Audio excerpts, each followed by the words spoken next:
and thanks for listening. I'm Steve Scheinman, president of the Skaneateles Festival Board of Directors, and this is the SkanFest podcast, an interview series for the Skaneateles Festival. We are a summer concert series based in the Finger Lakes region of upstate New York during the month of August. This year, we are presenting our 46th season. On the podcast, we spend time getting to know our visiting artists who travel the world making music of the highest caliber. Louis Lohraseb is quickly establishing himself as an exciting new conductor on the international stage, with debuts at Teatro dell'Opera di Roma, Semperoper Dresden, and LA Opera, just to name a few. He is with us to conduct a concert at Agnello's Vineyard on August 2nd. Thanks for making time, Maestro. Hi, thank you. So happy to be here. Yeah. I've mentioned some of your appointments, and we'll expand on that in a bit. But first, I'd like to hear about where you come from, who you are, how your journey to music began. Thank you so much. Very happy to be here. I, in fact, come from a town in upstate New York with a funny name that starts with S as well, Schenectady. My family, my mother's side is Italian. I'm Louis because my grandfather was Luigi. And my father came here. He's Persian. He came here in 1978. And we just found ourselves in upstate New York. My journey to music actually begins as a child, when I was not even 3 years old. I saw the Three Tenors on TV. I was born in 1991. It was the 1994 Los Angeles, concert.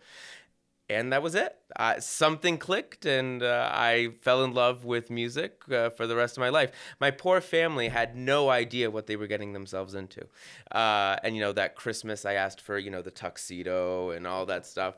And I was very lucky, in fact, when I was 5 years old, if you know where Foxwoods is, Foxwoods Casino in Connecticut, Pavarotti came to Connecticut and to that venue.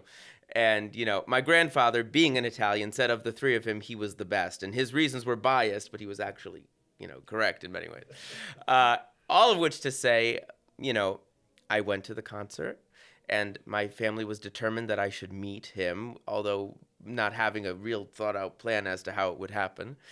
And what ended up happening was one of the ushers asked me, well, who are you? And as a 5-year-old, I said, I'm an opera singer. And so I sang, and everyone clapped for me. And his manager, the famous Herbert Breslin, was there and was like, what's going on? Well, who are they clapping for? And even though he was a titan of business and could be a very harsh man at times, they say, bless him, he gave me 2 backstage passes. So my grandfather and I got to meet him, and he, of course, asked me to sing for him, and I was too nervous. And I said, next time I meet you, Mr. Pavarotti. Something a 5-year-old would say, right? And that story, went around my hometown of Schenectady and Albany and such, and I went on the radio show, and then the Schenectady Symphony asked me to sing with them when I was 7 years old. And someone gave that video to Rosie O'Donnell.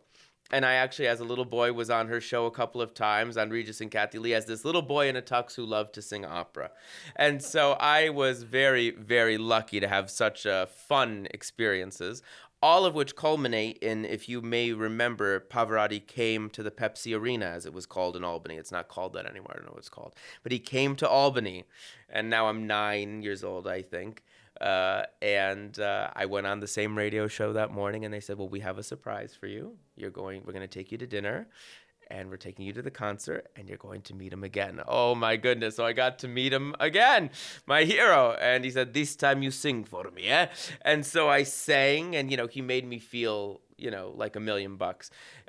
Not everyone is lucky enough to meet their heroes in life, And even if you are, there's many stories of people not living up to the expectations, He could have easily just crushed me and, made me feel insignificant, but he didn't. He made me feel special, and I'll always be very grateful for that and everything else, he gave me. So that's a very special way to start all of this. When I was 6, I started playing the piano. When I was a few years later, I started wanting to compose. And then in middle school, my love affair with Mozart began. And so I started composing in the style of Mozart, which led to 2 wonderful occurrences, one of which, I had a piano teacher, a wonderful man named Findlay Cockrell, who's a fantastic pianist. And he introduced me to two men, one of which was Robert Levin, who is America's foremost Mozart scholar. I mean, this man is incredible in many ways. And so as a teenager, I got to go down to Cambridge and, take lessons with him, which were, transformative, right? And then the other man was a man named William Kerrigan, who happened to live in Troy, New York, very close to Schenectady. And he was just one of these genius men. His father was a scientist, his mother was a musician, and he taught physics with textbooks he made himself for 25 years. And he just happened to be the first man to complete Bruckner's Ninth Symphony. Just one of those types of people who sadly passed away a little over a year ago. So of those experiences, I learned about music. William Kerrigan heard my compositions and he said, someone has to teach this boy that there's music after 1791. And so he took it upon himself to give me, my training in music, in classical music, how to understand music. How does it work? What is it doing? How do you interpret it? Very grateful for that. Went to Geneseo, very close to here, for my undergrad, piano performance and all of that. But I got to do so much stuff. I got to compose. I got to, do piano, musicology. And at the end of that little, 4 years, I had a choice to make. Was I going to become a conductor or was I going to become a musicologist? Those were the two paths that really seemed to be, calling to me in a way. And I was very fortunate to be selected to go to Oxford for musicology. But in my view, even more fortunately, the Yale School of Music picked me as their only conducting fellow of 2013. So I did that. That seemed to be the path. And so I went to Yale, had a wonderful time there, learning, so much about orchestral music and all of those things. Then went to Indiana University to study conducting, but also to meet who is now my best friend, a man named Kevin Murphy, who is a fantastic musician, pianist, vocal coach. Because, I've always loved opera since I was, not even 3. And he really helped refine so many aspects of my music making, for which I'm very, grateful. And of course, my teacher, Arthur Fagan, and I had another teacher, David Efron. All these people were wonderful. Going back a few years, though, when I was at Yale, I met James Conlon, who is one of America's preeminent conductors and the music director at LA Opera.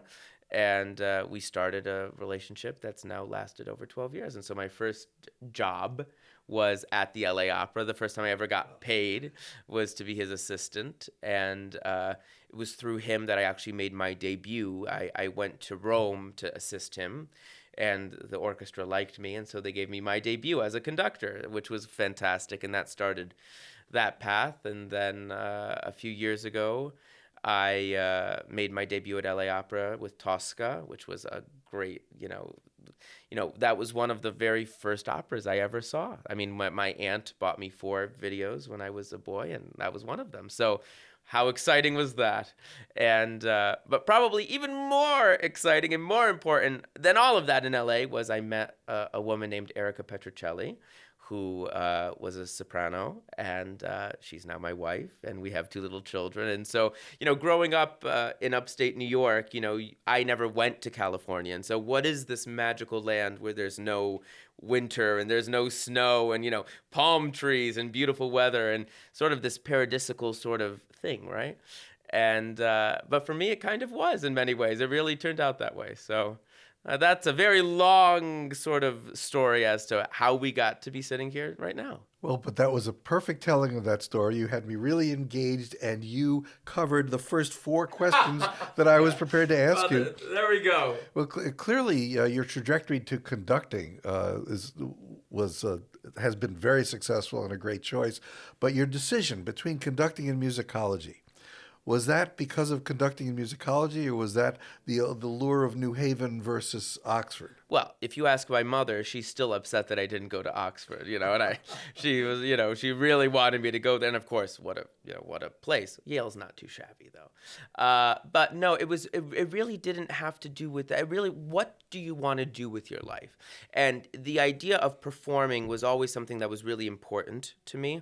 But I did not want to go into this, music is not an easy life. It comes with lots of challenges to get to a place where you can feel comfortable and be secure with the engagements you are receiving. That's a long journey, right? And even when you get there, particularly now with 2 children and a wife who's also out there performing, that presents its unique and real challenges as well. So if I was going to be a conductor, I wanted to get myself into something, into a program, into a trajectory that could not guarantee success, but had a good chance of success. And so, musicological studies, musicological ideas are part of what I do all the time. As a conductor, you're always looking at the scores. You're always, hopefully, diving into what the composer intended, what they wanted. How do we now translate that into 2025? So I am a musicologist, that's one of the hats I wear, but I'm just not sitting at a desk, grading papers and just doing that. So I'm very happy with how everything turned out. But yeah, it was a tough decision. Well, it's our gain. So what do you spend time listening to when you're not working? Oh, well, I am one of those people who will listen to, classical music when he's not working. I know a lot of people who are, very much that, that's their job, that's what they do. And now we're going to listen to whatever is on the radio. But I do like modern music. I do like Frank Sinatra and, Coltrane and all that stuff. I do have a love for jazz and, even some pop music, but very limited. My passion is really this music that I work on. So what do you draw on from your own personal experiences that you bring to your music that gives you energy and inspiration? Well, I always, sort of say this when I can, and it may sound, derivative or cliche or whatever, but I really came from a wonderful family. I had a very, very loving family that,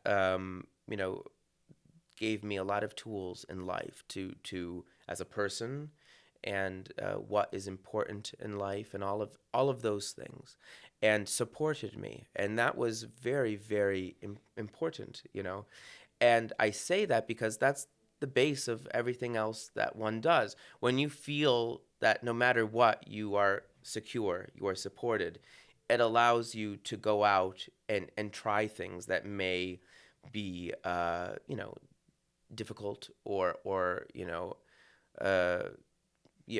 could not go well. I think that's one of the main things that I try to do as a performer, as a conductor. There are many performers, and once you get to a certain level of fame, not comparing like to like, but, famously Barbra Streisand stopped singing in public because she forgot the words once for like a split second, and that was it. She would never do that again.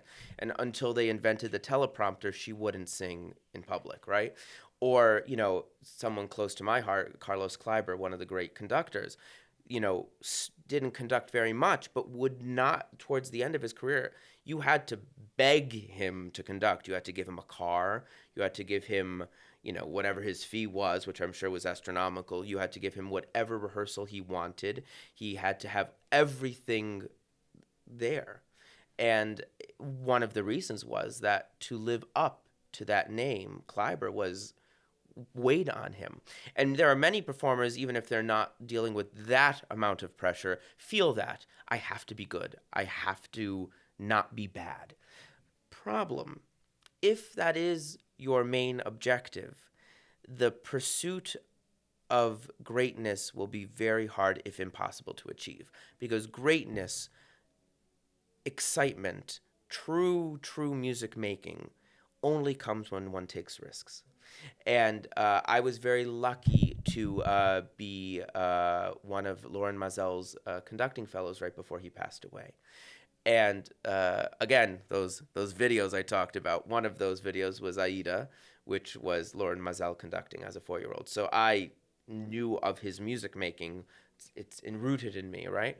And, he was a genius, of course, and, could be a little dry and a little egomaniac, no, what's the word? Egomaniacal. Egomaniacal, that's it. Thank you for helping there. Yeah, all of those things are true, right?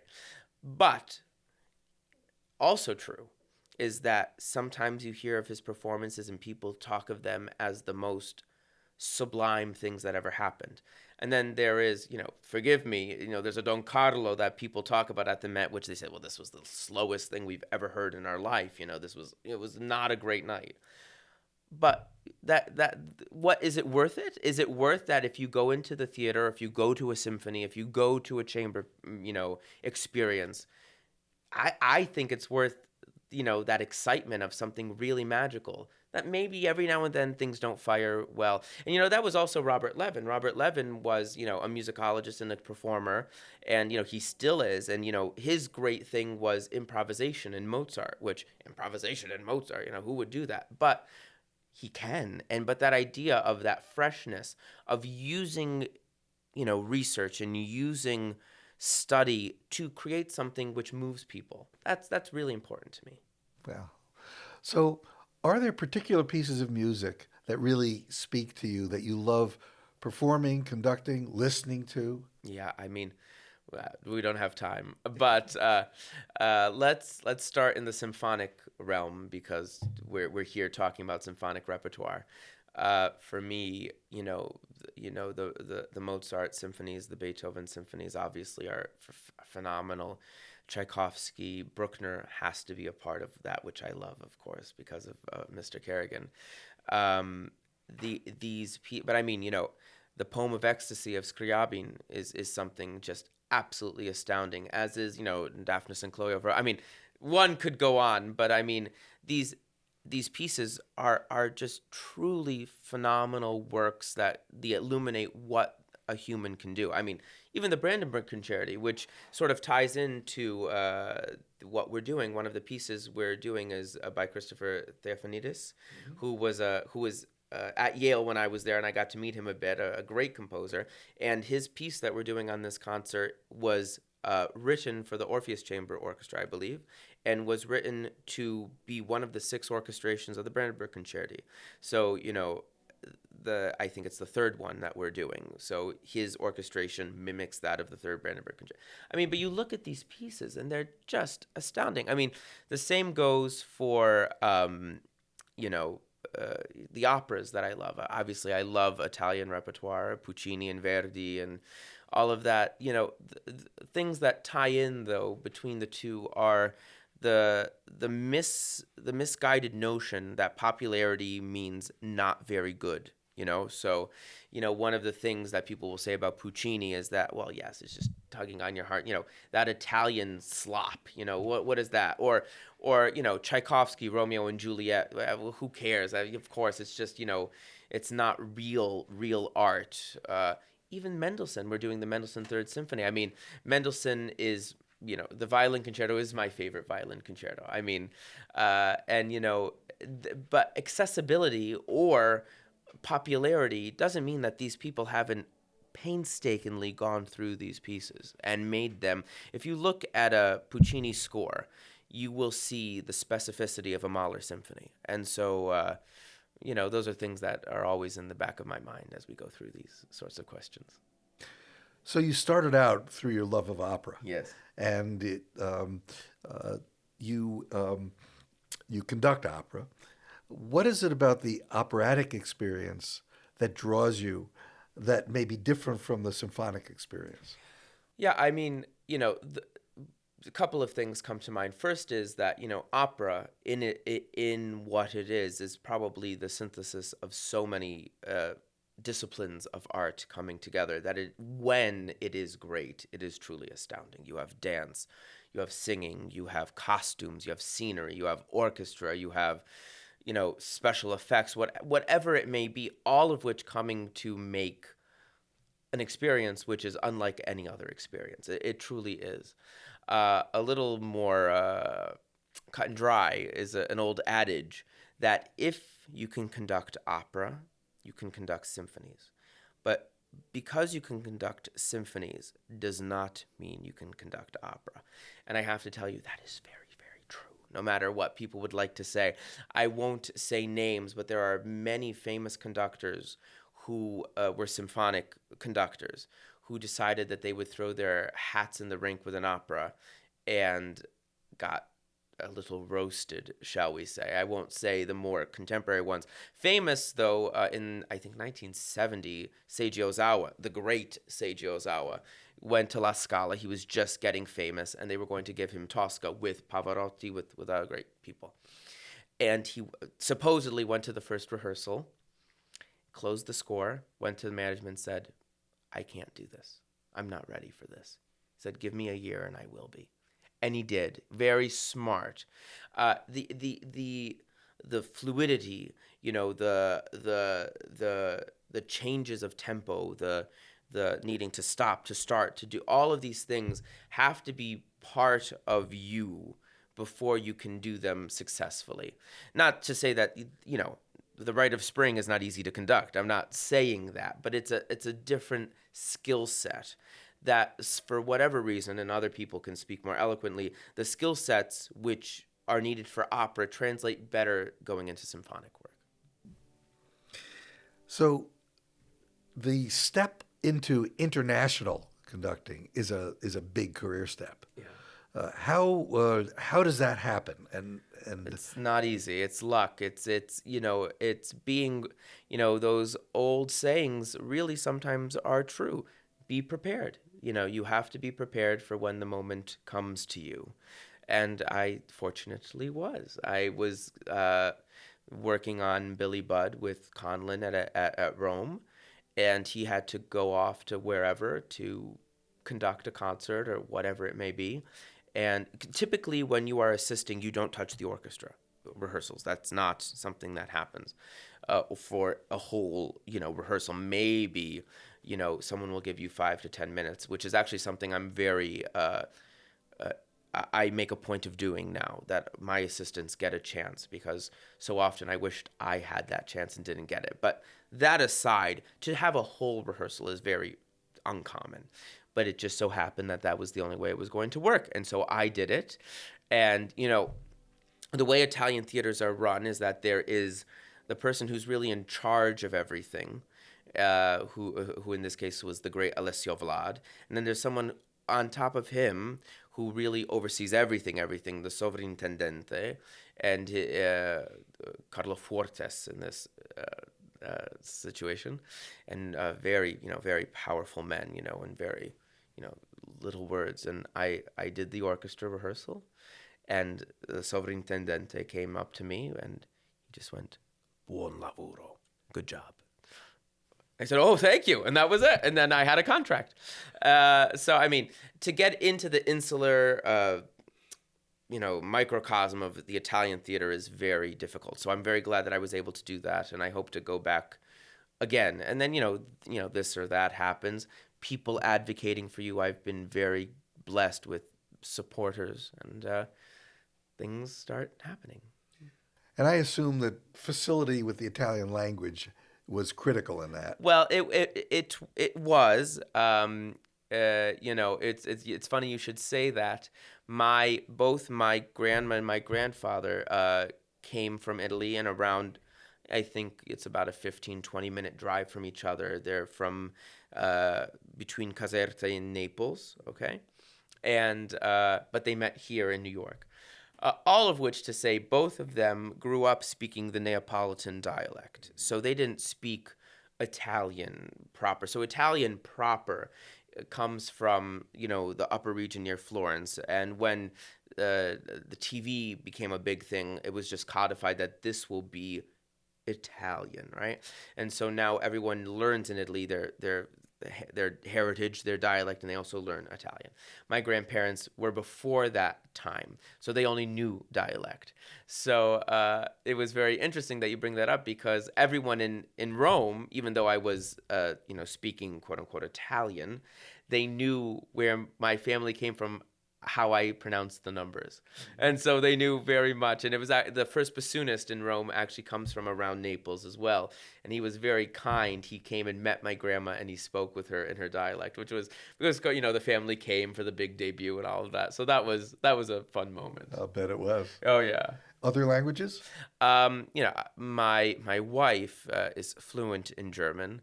I am passable. I can run a rehearsal in German, but not very well. But enough to get by.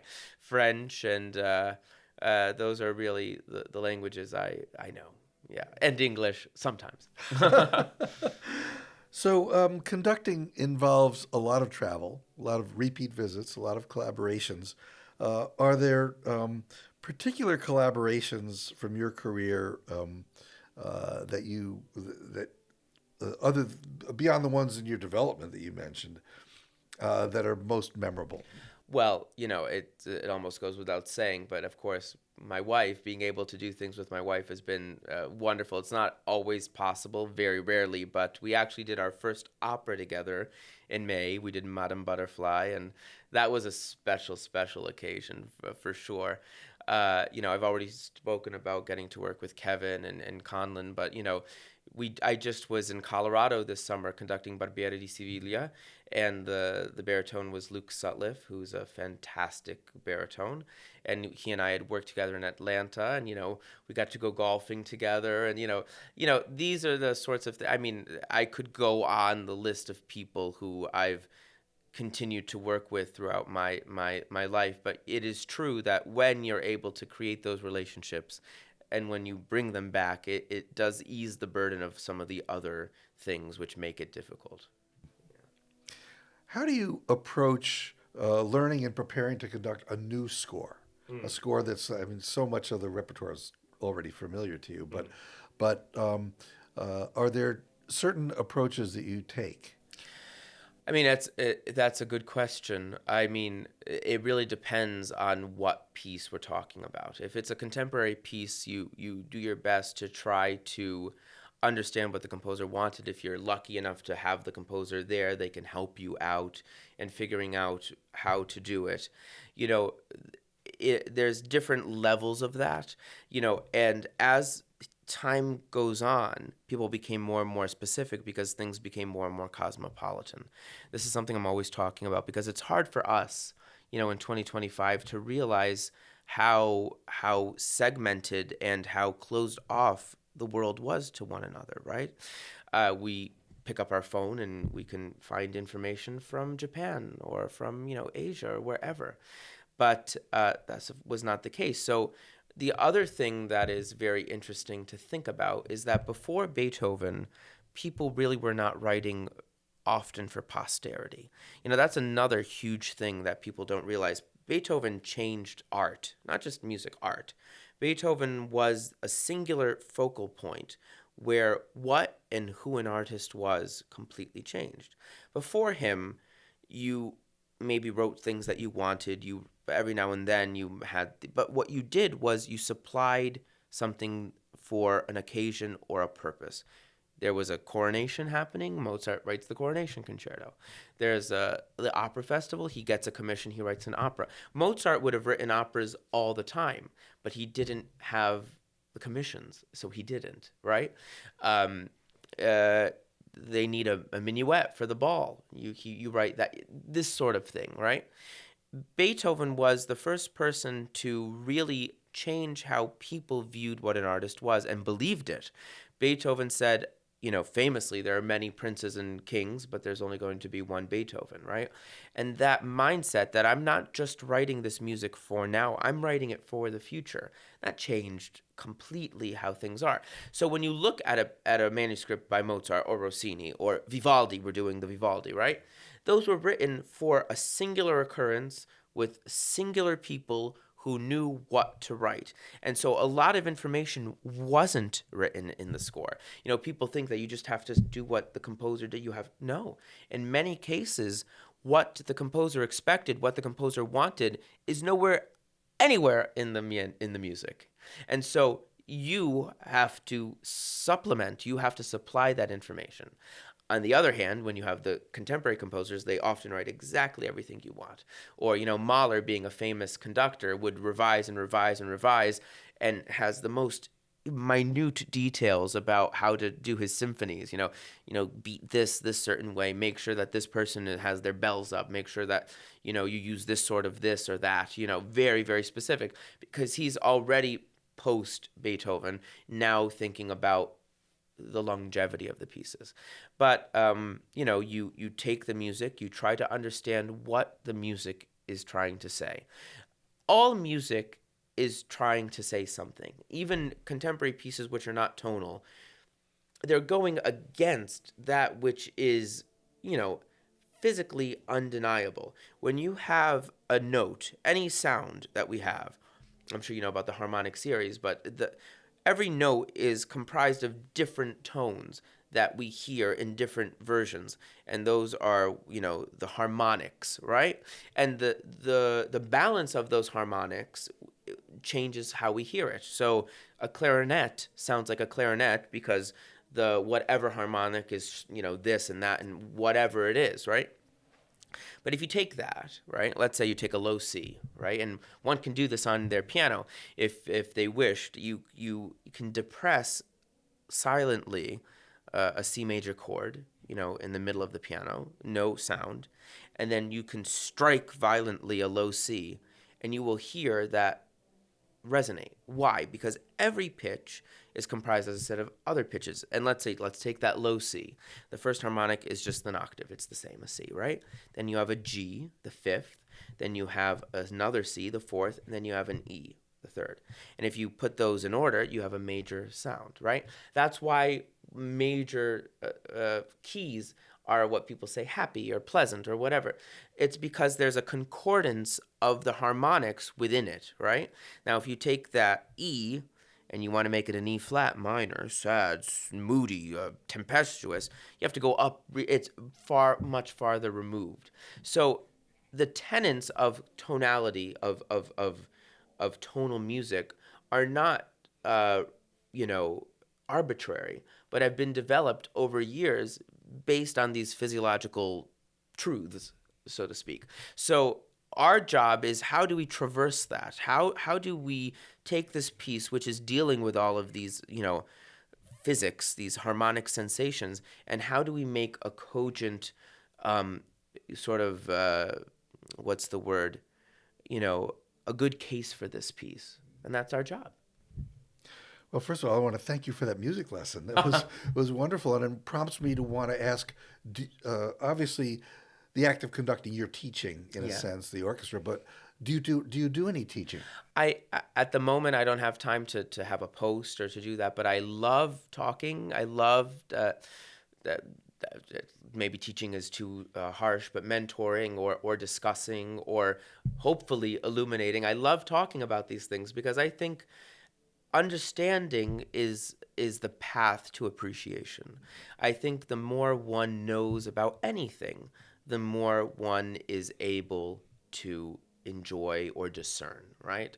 So I think for us, sonata form, the way in which the music was constructed to be organized, started in the late 1700s and lasts even sometimes to today. But I mean, the great symphonies, including the Mendelssohn that we're going to listen to at this concert, Beethoven, Mozart, Tchaikovsky, Bruckner, they're all using sonata form for at least one of their movements.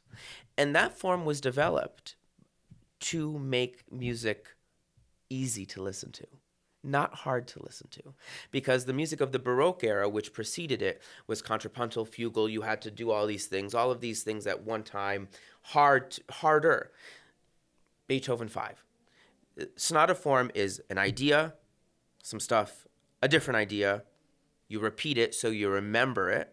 Then what we call the development section, but really is now that you know what's going on, how can we what can we do that's exciting? And then the recap where we present it all together in one tonality. So ba-ba-ba-bum, everyone knows that. That's very iconic. The second theme, though, is ya-da-da-dee-da-da-dum, completely different. It's a great example because it shows the complete difference that one can have between those. That's easy. You don't have to go to music school to know that, right? And so if this was developed in the 18th century to make music accessible to non-educated listeners, then the corollary, if we find it difficult to listen, is either we're not doing something right with how we present this music, or we are less intelligent than those individuals with no education in the 18th century. I don't think it's the latter, right? So how can we make our music that we love, that we've, this festival has been 46 years promoting this wonderful music. How do we get more people into it? And I think it's instructing people how it works, Let people at an early age understand the tenets of music. And then they will be more likely, I think, to then enjoy certain music rather than, a rambunctious or rebellious 11-year-old girl, in a middle school somewhere, just wanting to make sure that she's not being picked on or whatever it is that day, and you put on, Brahms 3, and you say, this is great music. I don't think they're going to be very receptive to that. Not that I'm saying that's what people are doing, but that approach of just saying, this is good, and what is good? I mean, it's subjective. There's many even people who are in our business who don't even like Brahms. Tchaikovsky didn't like Brahms, but I love Brahms. But the point being is give people the tools, and I think they'll be drawn to this because it truly is unique. Classical music survives because it is an expression of what humans can do, which is unparalleled in many ways. Great answer. Thank you. Oh, of course. So are there any upcoming collaborations or projects that we should know about? Well, we've had quite the busy few months. My wife is just finishing up a couple of operas at the Bard Festival in New York. We're very lucky that we're able, at the end of the summer to be very close to home. Then I'm going to go to the Rice School in Houston to inaugurate their 50th anniversary season at the opera with Magic Flute, which will be a great honor. I'm to be conducting Carmen at the San Diego Opera. Erica goes to L.A. to revive her role as Musetta in Bohème, which is where we started dating during that period. So that's a very special thing. And we have other things here and there that are coming up, concerts and other smaller engagements. Well, you are conducting this. We're recording this on August 2nd. It's the day of your performance this evening. You're going to be conducting the symphony at the festival. Do you want to talk a little about the program for tonight?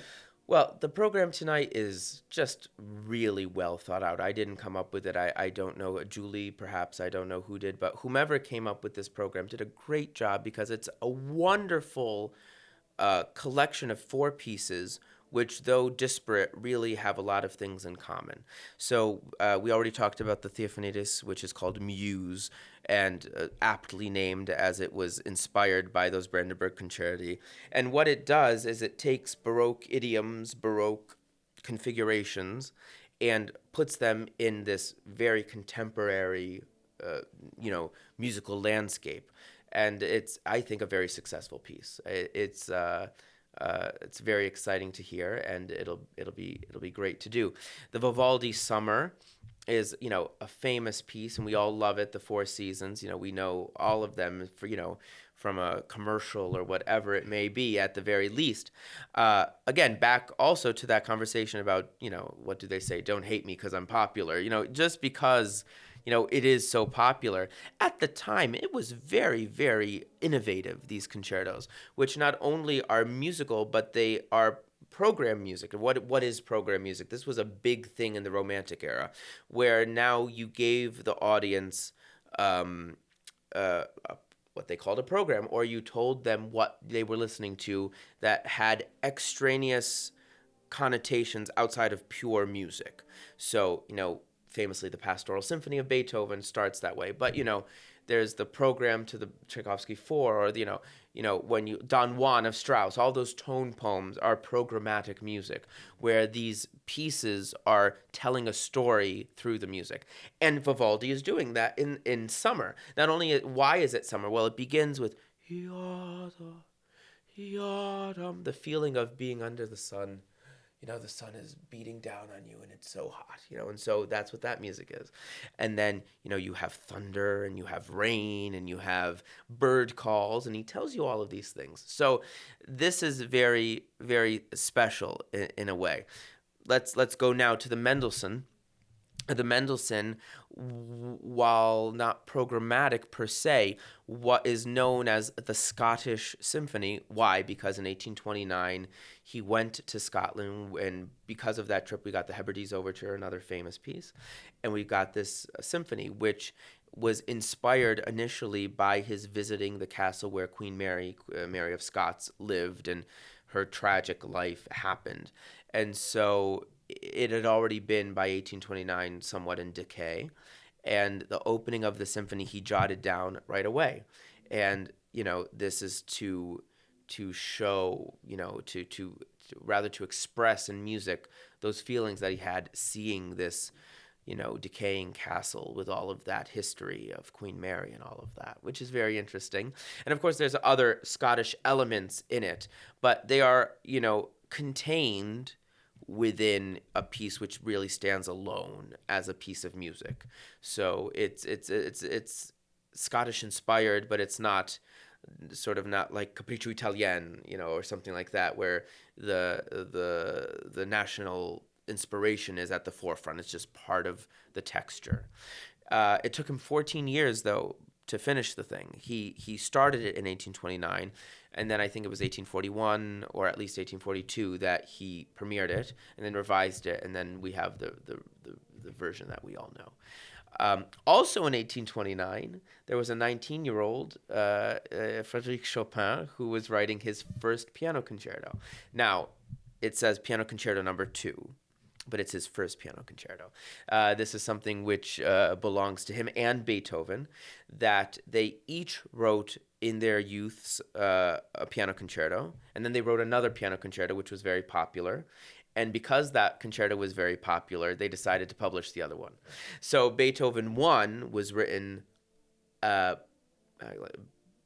Beethoven 2. I got that right. And same thing here with the second concerto of Chopin.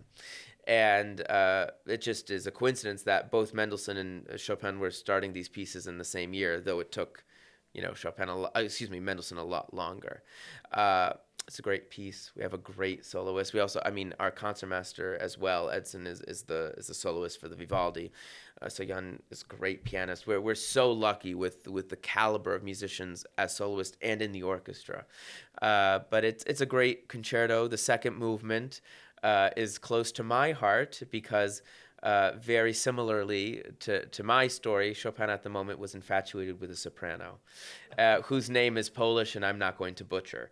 But he was infatuated with her, so they say, and he wrote this beautiful cantalena middle movement of operatic beauty, of singing quality as his love song to her. And so very special, very great piece, and it's a great program. Well, we're really looking forward to it. So, Maestro, thank you very much. Maestro Lohraseb is with us for Listening to the Wind, a concert with orchestra and piano soloist Soyan Kate Lee, whom we just mentioned, this evening, Saturday, August 2nd, at Agnello's Vineyards. To learn more about our 46th season and to buy tickets, please visit www.skanfest.org. Thank you again, Louis. Thank you so much. A pleasure.